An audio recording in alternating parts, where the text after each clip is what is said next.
Амасола бо амри президенти ҷумҳурии Тоҷикистон беҳтарин варзишгарони мамлакат қадрдонӣ мегарданд. Маросими қадрдонии беҳтарин варзишгарони Тоҷикистон дар соли 2019 имрӯз дар шаҳри Душанбе баргузор шуд. гузориши ҳамкоронамон.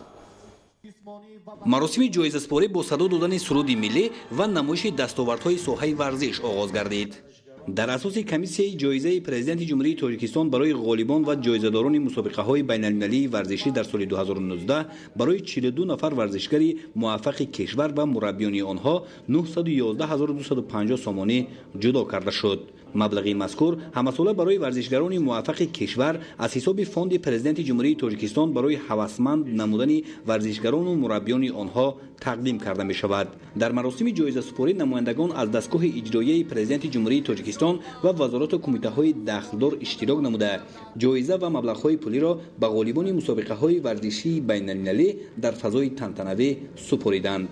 мавриди зикри хос аст ки дар заминаи сиёсати варзишпарваронаи асосгузори сулҳу ваҳдати миллӣ пешвои миллат президенти ҷумҳурии Тоҷикистон муҳтарам Эмомали Раҳмон варзишгарони тоҷик дар арсаи байналмилалӣ тавонистанд парчами давлатии ҷумҳурии Тоҷикистонро дар мусобиқоту чемпионатҳои байналмилалӣ боло бардоранд. кумитаи кор бо ҷавонон ва варзиши назди ҳукумати ҷумҳурии Тоҷикистон ҳамасола бо мақсади муаррифии чеҳраҳои варзишӣ дар кишвар озмунҳои мухталифро баргузор ва ҷамъбаст менамояд.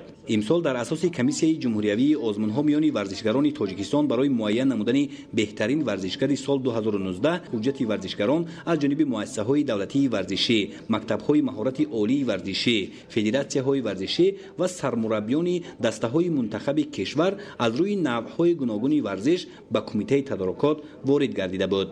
дар ҳамин замина ва дар арафаи ҷанбасти соли 2019 бо дастоварду муваффақиятҳои навин дар самти рушди тарбияи ҷисмонӣ ва инкишофи варзиш озмунҳои гуногуни ҷумҳуриявӣ миёни кормандони соҳаи тарбияи ҷисмонӣ ва варзиш ҷанбаст карда шуд.